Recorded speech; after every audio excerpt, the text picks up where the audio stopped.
Hi and welcome back to my channel. Today I want to talk you about the new Fujifilm T5 that I have just in my hand. Front camera. Oh really? Okay. Let's do it again. Action 2. Hi and welcome back to my channel. Today I want to talk about the new T5 from Fujifilm. Stop. You can... Wrong camera again. Oh, damn. Okay. Action 3. Okay, joking apart. As you can see, I have the T5 just right here. And you can understand why I did this joke, since the camera looks very similar between the different series. So now I will show you how the cameras evolved during the years from the T1 to the T5 here. Here we have the three beauties from Fujifilm. As you can see, the Fujifilm T series has the classic layout from the old SLR and is pretty easy to manage, to understand what every gear is doing. The biggest change was from the T1 and the ISO DR, and also the pushing button here. You have always to push it down to rotate and change the ISO. That's not the case of the T2 and T5. And now we have this push-pull, push-spring button that help you to move the gear or lock it if you need it. Other changes are the missing screw mount for the cable release on the T1, and also the T1 has the video recorder button that's missing on the T2. But on T5, Fuji decided to move on the photometry selection, the still and movie selector here. So you can start the movie pushing the shutter button. You can do the same on a T2, but you have to select here on the drive to have the movie. Other changes are the missing function or Wi-Fi button on the T5. Not a big deal, since it was in a very bad position in my opinion, not easy to push it. And other minor changes are the compensation dial that is smooth on the T5 like on the T1. T2 was a little bit harder to turn around. As for the back of the camera, Fuji changed obviously the viewfinder on the three cameras.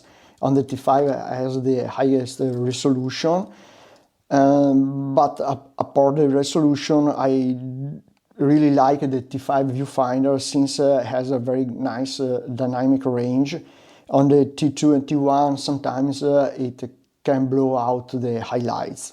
A quite strange thing between the three models is the Q button position. So in the T1 was in the same position of the joysticks on the T2 and T5. On the T2 was moved at the focus assist position of the T1. On the T5 the Q was moved to the AF lock of the T1 and T2. So the Fujifilm engineers didn't know where to put the Q button on the three models. That's a little bit strange, since you have always to change where the position of your thumb to push the Q button. By the way, on T5 they also changed the shape of the rear buttons. Right now they are more easily to push, since they are protruding a little bit more, all the buttons, and especially the AF on button is a lot bigger than the normal buttons. As for the screens, the T1 has only one movement. On T2 has the two movement and two. But one thing I never liked on T2 was the unlock. You have to push or slide the locking mechanism up and then push outside. Not very easy to do with one hand. Right now on the T5 is just a single push and move the monitor outside, so very easy to do with one finger too. As for the grip materials, the T1 is more rubberish, and the T2 has a very hard material compared to T5 and T1. As for the monitors, the T5 has the highest resolution, but the biggest change was the user interface.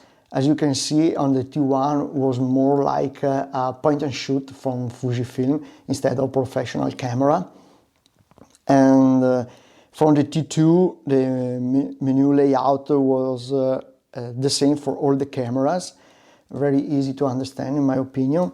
Also, the T5 monitor has an anti-glare layer that prevents some reflection compared to the T1 and T2.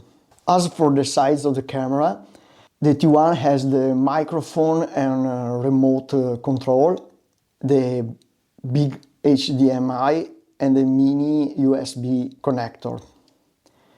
On the right side has a single SD card. T2 has a single door.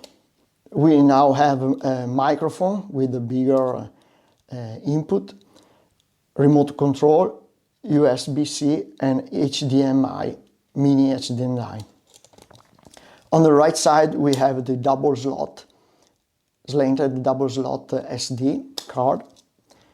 On the T5 we have two doors, and I really like this choice from Fujifilm. We now have microphone and remote control in one door, and on the other we have the USB-C and mini HDMI. On the right side we have the same double slot for the SD card, but they are in a parallel layout. I can say much easier to take out the SD card. For the front of the cameras, not much difference, as you can see. The biggest one is the grip, front grip. T1 has the smaller one, and as the T2 has a slotted release button for the lens. T2 has a slightly bigger grip here compared to the T1. T5 has the biggest one, and I really like it. I think this is the better shaped T model from Fujifilm right now. Okay, I think it's time to look at some pictures. Do you want to play a little game? Can you spot the difference? I think no. But if you were able to look down there, you can spot the ISO 125 from the T5.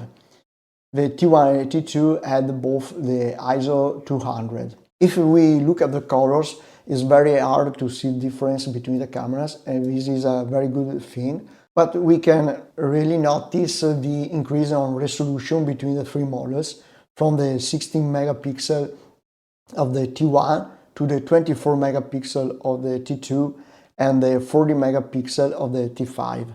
I think these were the three biggest steps on the Fujifilm lineup.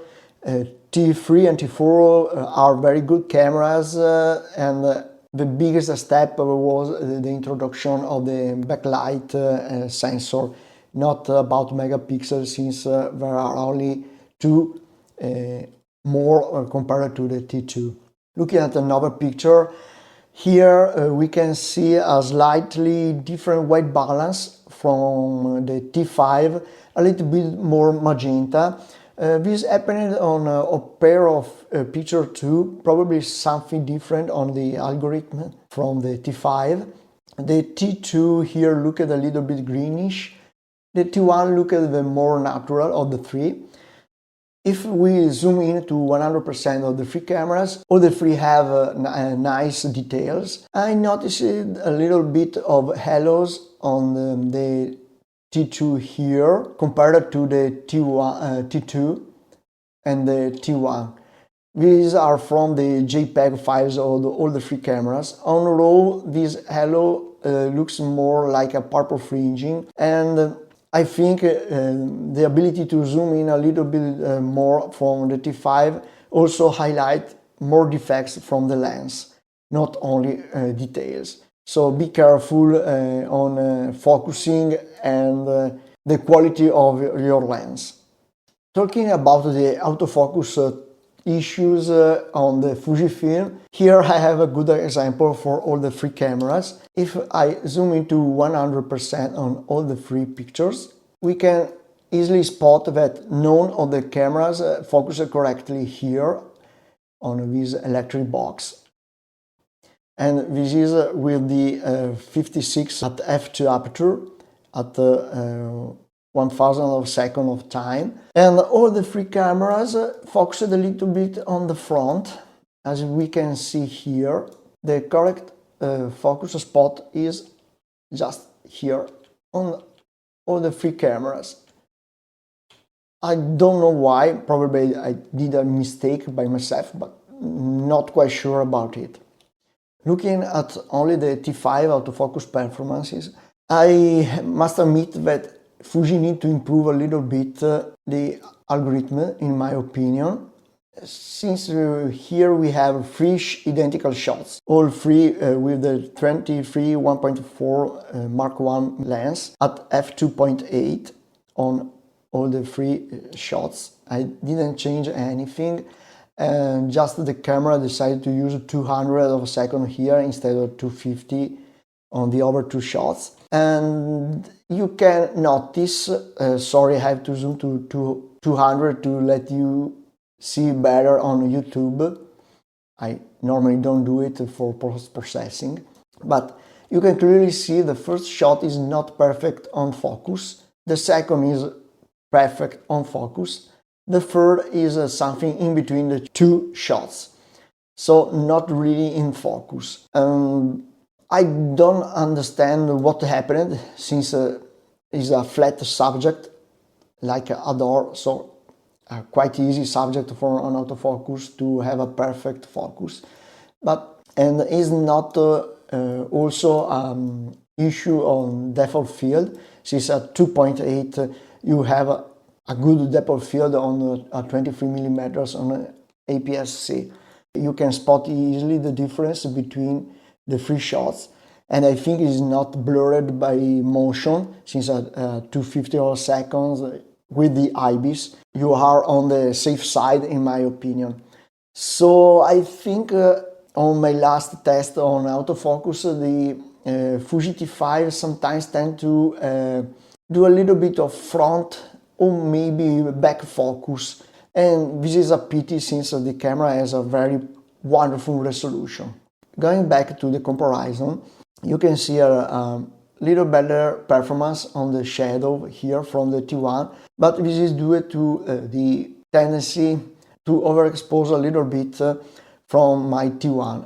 I don't know if it's my sample or all the T1s, but mine overexposed a little bit. And I did also a little mistake, but I didn't notice at the moment of the shot. The aperture is 2.5 instead of 2.8 compared to the T2 and T5.